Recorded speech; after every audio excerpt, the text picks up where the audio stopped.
Another negosyo recipe at negosyo idea ang isi-share ko sa inyo ngayong araw. Gagawa tayo ng sapin-sapin in a tub. Isa nga din sa paborito kong kakanin itong sapin-sapin. Malambot, makunat-kunat at talaga namang napakasarap. Kaya naman kung interesado ka sa video na to, panoorin mo hanggang dulo. Gagamit tayo dito ng 2 cups ng glutinous rice flour, 1 cup ng all-purpose flour, half cup ng white sugar, 1/4 teaspoon ng asin, 1 cup ng evaporated milk, half can ng condensed milk, 2 cups ng coconut milk. Pagkatapos ay haluin lang natin ito ng mabuti until mag-well combined na itong ating mga sangkap.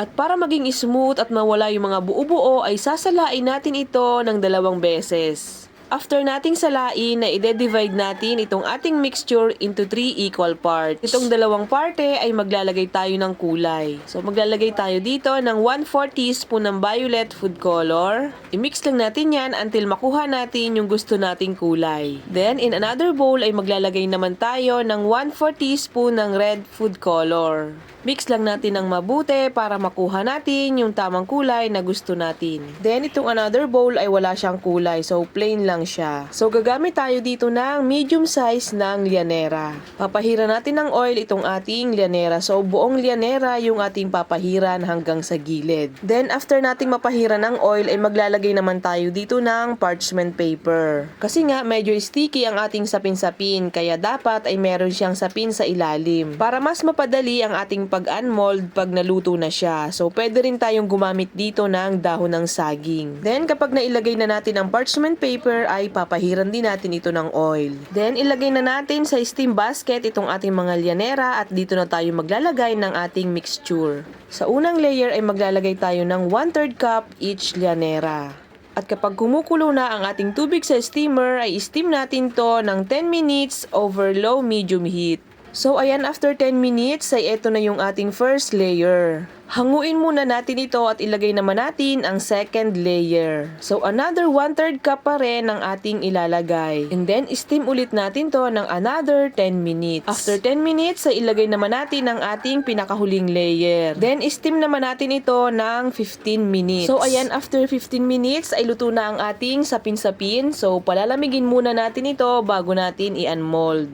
At habang pinapalamig natin ng ating sapin-sapin ay gumawa naman tayo ng latik. So meron ako ditong 1 cup ng purong gata. Haluin lang natin to sa medium heat until maging golden brown na yung kulay niya. Then kapag ganito na ay off na natin ang ating kalan at ito naman ay ating salain. At kapag malamig na ang ating mga sapin-sapin ay scrape lang natin to sa gilid para mas mabilis nating matanggal. So mas maganda na meron kayong spatula na elastic or malambot para madali nyong ma-scrape sa gilid paikot. Then dahan-dahan lang nating iangat itong lianera para hindi masira itong ating sapin-sapin.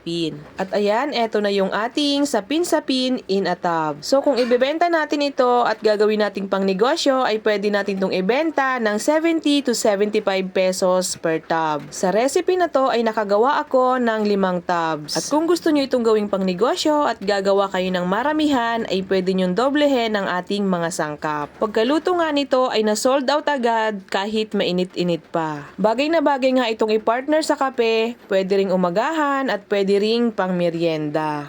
Sigurado akong magugustuhan ito ng inyong mga suki dahil bukod nga sa malambot, makunat-kunat ay talaga namang napakasarap. At talagang bagay na bagay nga dito ang latik. At kung gusto nyo na mas maraming latik ay gawin yung 2 cups ang gata na gagawin nyong latik. Dahil nga mas masarap ito kapag overload sa latik. Ang ating sapin-sapin ay sakto lang sa tamis at hindi siya nakakaumay. Kaya naman medyo naparami nga ang kain ko dito at ito nga ay pang merienda ko na rin. At kung nagustuhan nyo ang video na to ay pa-like and share na din.